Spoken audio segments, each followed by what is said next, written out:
예, 이번에는 12년도 리트 시험인데 일단은 번호를 붙여보고 한번 풀어볼 건데, 사실 이제 리트 시험 같은 경우에는 어느 정도 이제 배경 지식이 있으면 사실 풀기 쉬운 건 사실이거든요. 실제로 그래서 이제 어떤 학원 사이트 같은 경우에는 배경 지식 특강이라는 게 있습니다. 예를 들어서 이런 거 같은 경우에도 보시면 헌법위원회 1공화국 때 이런 거 같은 경우랑 헌법재판소가 하는 일이라든지 뭐 위헌법률 심판과 헌법소원 심판과 정당해산 심판이라든지 뭐 이런 그런 구조들 있잖아요. 고난쟁이라든지 뭐 그런 게 있는데, 그런 걸 이미 알고 있는 사람과 그걸 모르는 사람들 같은 경우에는 사실 이해도에 있어서는 차이가 날 수밖에 없거든요.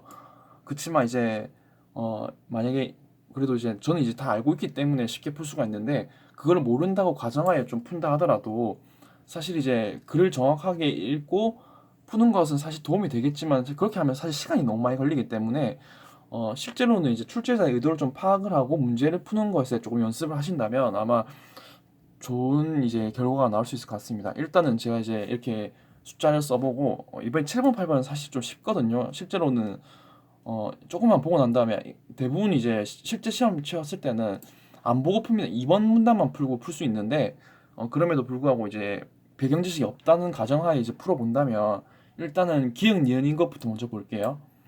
일제강점기 사법권에 대한 통념, 그 다음에 해방 후에 한국 법원 측 주장, 그 다음에 헌법학자 유진호의 구상 이렇게 되어 있는데, 자 보시면 이제 기억 같은 경우에는 사법권은 일반 시민 생활을 대해 법을 적용한 경우에 한정한다라고 적혀 있죠. 한정되기 때문에 민사, 형사 재판만을 이제 사법권의 범위를 본 것이다. 행정이 빠져 있네 이런 거 보실 수도 있고, 그래서 이제 삼권 분립도 입법과 관련된 사항은 입법부가 하고 행정과 관련된 사항은 행정부가 하고 사법부는 여기에 간섭하지 않는 것이라고 이해했다. 사법부는 이제 꺼져라 오지 마라 이 뜻이네. 그래서 이제 법률이 헌법에 위반되는지 여부에 대해서도 의회의 자율에 맡기는 것이 삼권 분립의 내용을 부합한다고 하였다. 일단 이 정도만 읽어보시면 한정돼 있고, 이게 일단 한정되어 있고, 그다음에 의회의 자율에 맡기자. 뭐 실제에서는 사실 이렇게 안 쓰지만 그래도 이제 뭐 기호로 체크 내주시는 게 좋을 것 같아요. 일단은 예. 그리고 자 이제 보시면 그 다음에 니은 같은 경우에 볼까요? 니은은 이제 모든 법의 적용이 보시면 모든 법의 적용이 사법권에 해당한다는 이 미국식 기초에 하고 있다. 아 그러면 얘는 한정이라고 했는데 입법부, 사법부, 행정부 각각 한정해서 풀려고 했는데 얘는 사법부에서 일원을 하자는 뜻인가? 한번 읽어볼게요. 이에 따르면 헌법도 법인 이상 위헌법률 심사도 당연히 법의 적용이 있기 때문에 사법부 관할에 속한다는 거야. 그렇기 때문에 사법심사제, 즉 이제 잘은 일단 모를 수도 있겠지만 그래도 법의 적용에 수달된 판사들이 법리적 관점에서 자 이렇게 하자 이 뜻인데, 그러면 이제 넓게 보겠구나. 즉 이제 기억보다 니은이 법원의 권한 범위를 넓게 보겠구나라고 생각을 하고 보면 이제 기억은 아니겠죠. 기억은 아닐 것이고, 그다음에 이제 디귿 이제 유진호의 구상이라고 있는데, 유진호는 사실 이제 어 법과대학이나 로스쿨에서도 아마 배울 겁니다. 예. 법과대학에서 아마 배우는지는 잘 모르겠는데 일단 확실한 거는 이 부분을 사실 배울 수가 있거든요. 예. 유, 유진호의 관점에서 보면 법이 위계 구조로 구성되어 있다는 법 단계설에 따르면, 이것도 사실 이제 아시면 좋은데 모른다 하더라도 헌법에 의해 창설된 국회가 위헌인 법률을 제정해도 헌법의 통제를 받지 않는다는 것은 모순이라고 생각하였다. 그렇다고 해서 대안이라고 생각하지 않지만 일단은 위헌 법률 심사는 일반 법률 적용과 달리 정치의 성격이 강하기 때문에 선출되지 않은 대법관 몇 명이 국민의 대표 기관이 제정한 법률을 무효로 할 수 있는 사법심사제는 위험한 것이었다. 또한 뭐 이런 구조가 있는데, 그래서 유진호는 헌법위원회를 별도로 창설해서 그 위원 구성은 대법원장, 의장, 대통령 동의 받은 임명 3인으로 하도록 하였다라고 규정되어 있죠. 얘는 그때도 말씀드렸듯이 일단은 법원이라는 관점으로 봤을 때 법원의 힘이 제일 마이너스가 기획인 거고, 니는 플러스고, 디귿 같은 경우에는 약간 이 정도죠. 예. 왜냐면 이제 기획과 닉의 약간 절충적인 부분이 사실 없지 않아 있습니다. 이 정도로 보시고 이제 풀면 될 것 같은데 이제 보시면 사실 이제 니은 같은 경우에도 보면 기획은 국회가 만든 법률의 위헌 여부에 대한 판단을 누구에게 맡길 것인지 디귿과 입장이 같았다. 기획은 국회가 알아서 하겠다는 것이잖아요. 그러니까 사실 사법부의 힘이 약하기 때문에 니은은 2번은 아닌 건 알 수 있을 겁니다. 그다음에 이제 3번을 보시면 위헌 법률 심사가 엄격한 법률적 적용이어야 한다 생각하는 것은 니은과 디귿과 입장이 달랐다라고 적혀 있죠. 이건 답이 맞죠? 3번. 왜냐면 이 그 니은 같은 경우에는 미국식 사고에 기초를 해서 사법권은 이제 무조건 이제 사법부가 판단한다라고 했는데 3번 같은 경우는 헌법위원회를 별도로 구성을 해서 이제 하자고 했기 때문에 엄격한 법률적 적용이어야 한다는 생각이 디귿과 입장이 다르잖아요. 사실 이것도 제가 말씀드린 게 뭐냐면 객관적이라는 이제 문장이 있죠. 객관적이 뭐냐면 엄격하게 본다는 겁니다.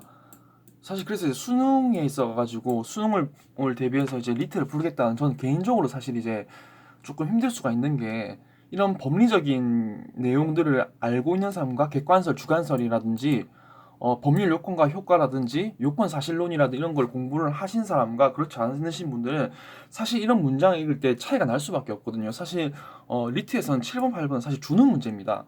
8번 같은 경우는 사실 이거 안 읽거든요. 유진호의 구상이라든지 이런 것도 사실 배경 지식을 조금 필요할 때 보면 사실 아는 거기 때문에 사실 8번 같은 경우에도 읽지는 않습니다. 원래는 사실 읽지는 않고 그냥 풀면 되는 건데 그래도 이제 근거를 찾는 연습 조금 하다고 생각한다 보면 일단은 옳은 것끼리 묶인 거죠. 옳은 것끼리.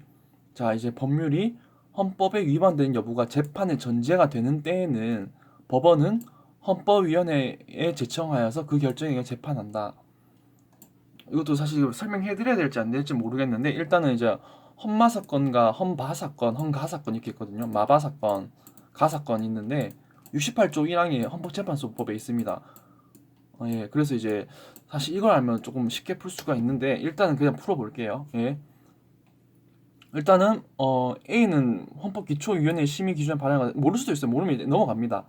그리고 이제 근데 B를 보시면 헌법위원회는 부통령을 위원장으로 하고 이렇게 구성한다라고 되어 있는데 이거 보면 입법부와 사법부 균형을 이루도록 의도한 것이네 라고 할 수 있죠. 왜냐면 이거 유진호의 구상에서는 이렇게 보기로 했잖아요. 유진호는 비상설 기구로서 이렇게 보도록 했는데 즉 이제 정치적인 성격이 강한 거기 때문에 그 정치적인 성격이 강한 것을 이제 법리적으로만 볼 수는 없다 이런 뜻에서 이제 균형을 이루도록 의도한 거기 때문에 나는 맞는 지문이죠. 그래서 나는 맞는 걸 체크를 일단 하고 나가 아닌 것을 지우면 이제 이렇게 세 개만 보면 되겠죠.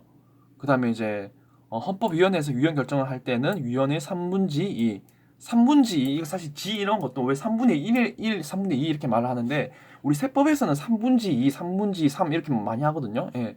3분지 2는 이제 3분의 2라고 생각하시면 돼요. 예. 그렇기 때문에 헌법위원회에서 위헌 결정을 할 때에는 위헌 3분의 2 이상의 찬성이 있어야 된다.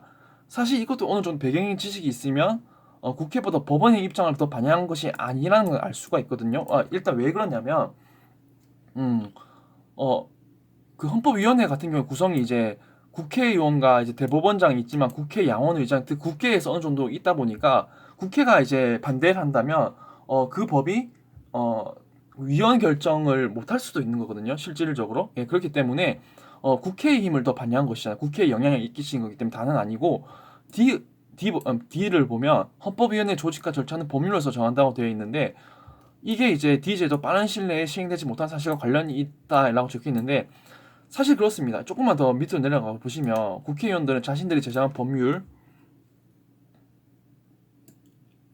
법원이 무효화할 수 있다는 사실 탐탁지 않기 때문에 그래서 만약에 법률을 제정하지 않는다면 계속 후속 법률을 미뤘기 때문에 비로소 제도적으로 완비할 수가 있었다 적혀 있는데 사실 이제 헌법위원회에서 헌법재판소 이런 게 있는데 헌법재판소가 사실 이것도 배경 지식이긴 한데 3차 때 먼저 이제 규정은 있었습니다. 물론 이제 이것도 마찬가지로 이제 이게 신설이 안 됐었는데 이게 마찬가지 왜 그러냐면 이제 조직과 절차는 법률로서 정하는데 국회에서 법률을 안 만들어 버리니까 위원회가 탄생이 안 되는 겁니다. 그렇기 때문에 빠른 시일 내에 시행되지 못했거든요. 그래서 이제 답은 이제 나랑 나라고 해서 이제 4번이 되는 건데 이런 틀 이제 원래는 정말 빨리 풉니다. 이거 한 3분, 4분이면 다 푸는 건데 일부러 거의 10분 가까이 이게 말씀드린 이유가 뭐냐면 사실 이런 배경 지식이 없는 상태에서 풀면 정말 힘들겠죠? 예, 근데 이제 배경 지식이 있는 상태에서 푸는 게 훨씬 더 좋은 것이다 보니까 사실 다음 질문이 이제 선거 같은 경우에도 지금 선거 같은 경우에도 사실 공직선거법이라든지 선거 이론도 이게 헌법에 나온 쟁점이거든요. 그래서 이런 부분은 되게 어려워 보일 수도 있지만 사실 쉽습니다. 쉽게 풀 수가 있습니다. 왜냐하면 이제 어느 정도 배경 지식이 있고 법리적으로 좀 볼 수가 있으면 쉬운 거기 때문에 오히려 이제 이런 지문들이 어려울 수가 있죠. 이제 15번, 17번 같은 경우에 이제 문과 같은 경우에는 이런 걸 진짜 직접적으로 찾아야 되는 것이기 때문에 어려울 수가 있는데 이런 이론적인 부분이라든지 선거라든지 이런 것 같은 경우에는 사실 조금은 약간의 배경 지식을 조금 이용해서 배경 지식이라는 게 그게 뭐냐면 이제 내가 안 읽고 푼다 이런 게 아니라 물론 그런 걸 수도 있는데 어느 정도 출제자의 의도를 파악을 할 수가 있다는 것이거든요. 왜냐하면 실제로 이런 글을 쓰신 분들이 문제를 그러니까 이 7번, 8번을 문제를 쓰신 분이랑 이 글을 쓰신 분이 다른 사람이거든요. 이 사람도 이 출제위원도 이 글을 보고 7번, 8번의 문제를 만들어냈기 때문에 사실 완벽하게 이해를 해서 7번, 8번 푼다고 한다면 시간이 너무 많이 걸리기 때문에 효율성의 면에서 좀 떨어질 수밖에 없거든요. 그래서 이제 공부를 조금 하실 때는 이제 그에 맞는 상황을 보고 파악을 하시는 게 좋은 것 같고 일단은 어, 계속적으로 사실 이제 리트 관련된 이거를 좀 올리도록 해볼게요. 일단은 조금 보시면 도움이 될 수 있을 것 같으니까 일단은 오늘은 이 정도까지만 하도록 마치도록 하겠습니다. 예, 감사합니다.